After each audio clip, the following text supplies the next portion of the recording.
And big thank you to Mark. He's exactly right. He's to Watchker for this evening's meeting and all his work on behalf of his brilliant members as a Union General Secretary, and all the others that have spoken tonight and brought us the kind of hope, of the kind of ideas, of the kind of society that we all want to live in. I think we should be very proud of those people, the way many of them, such as Martha Rosamore, have stood up for decades against racism, decades against injustice, and helped to bring us together here tonight. This is a wonderful city. London is a truly magnificent city, there's no question about that, and I'm very proud to represent a London constituency. But it's also the most unequal city in Britain, where the richest 1% own a great deal more than the other 99% of the population. Where there are too many children going to bed hungry at night, where there are too many people sleeping on the streets, there are too many people leading a life of destitution, and there are too many luxury mansions kept empty as land banking for somebody to make easy money out of in the future.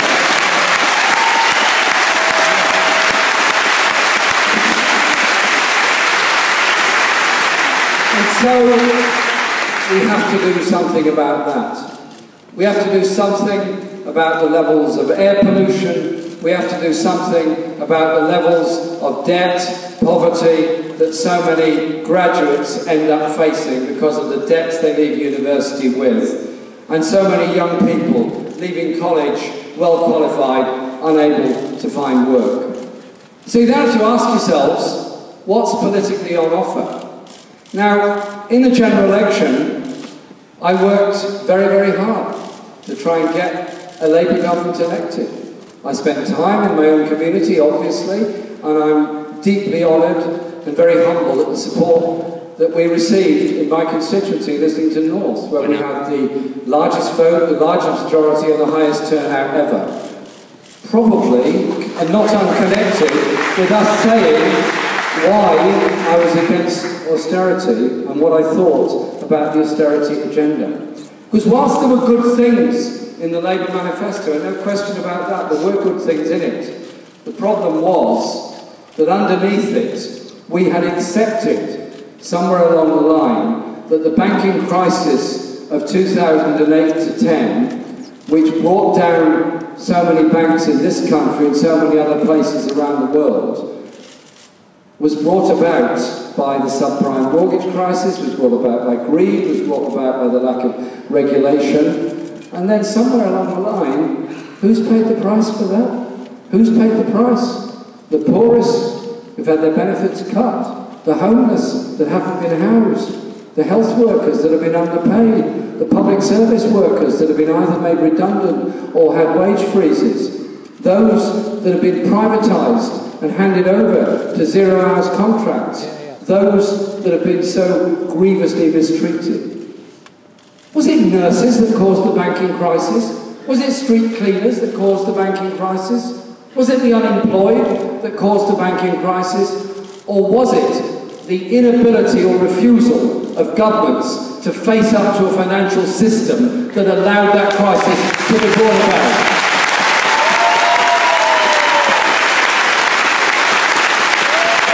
And so, somewhere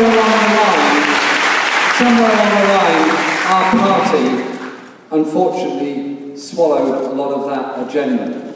And that caused us not to win the election just gone. I spent time campaigning in many places.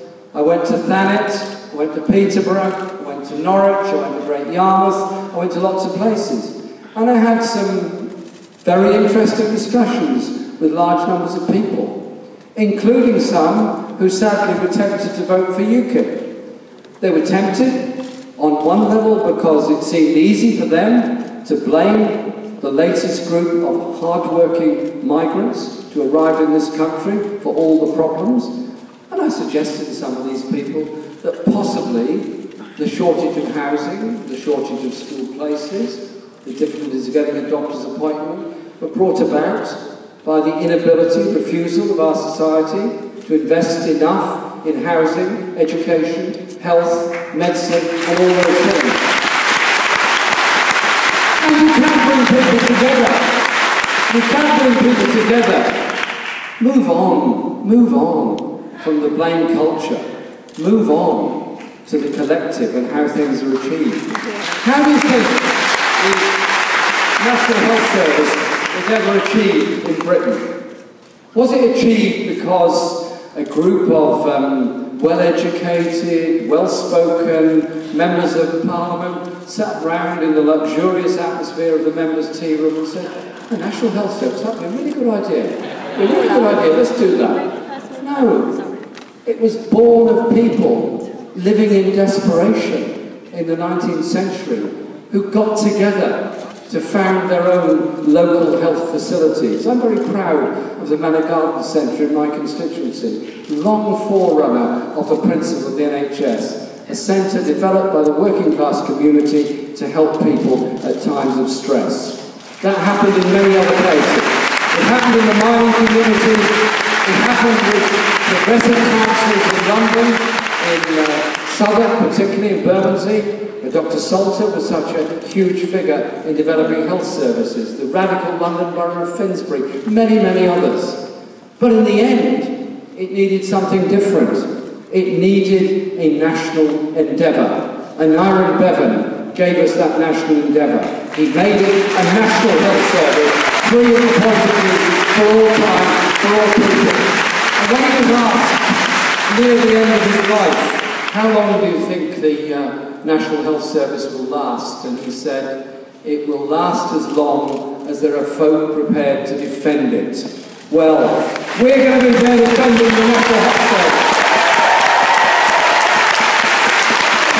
And we're going to stop the privatisation within the National Health Service and learn the message of PFI within the National Health Service and the millstone around the neck of every hospital has been built under PFI.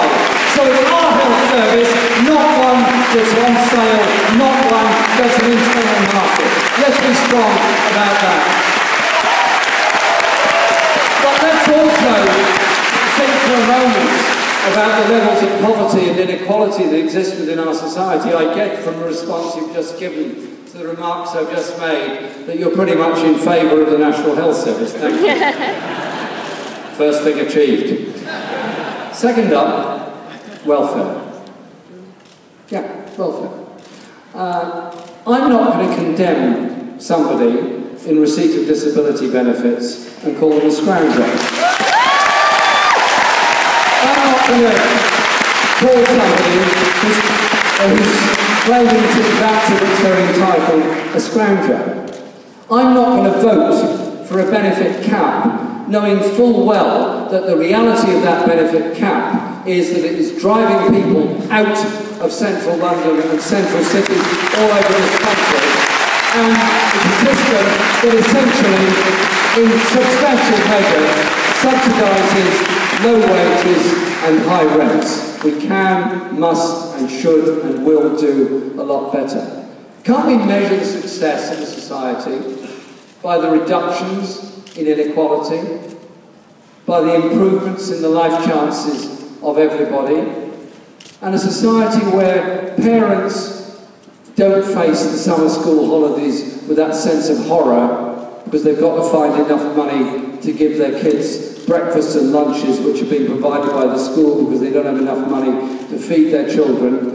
Can't we instead measure society by the improvements of health and opportunities for our children, by the care that's given for those that need that help and support, by the way in which we deal with the adult social care crisis? Why instead are we accepting the idea that it's okay to take £12 billion out of the welfare budget? It's okay to slash the budgets of every inner city local authority across the whole country, knowing full well the consequences for some of the most desperate and needy people across the whole of this country. Can't we instead look for a society that shares rather than takes all the time? But the Tories they awfully look like a throwback to the 1980s to me. I'm accused of being a 1980s throwback. I was in this hall in 1984, standing alongside the miners, defending the mining industry in the market.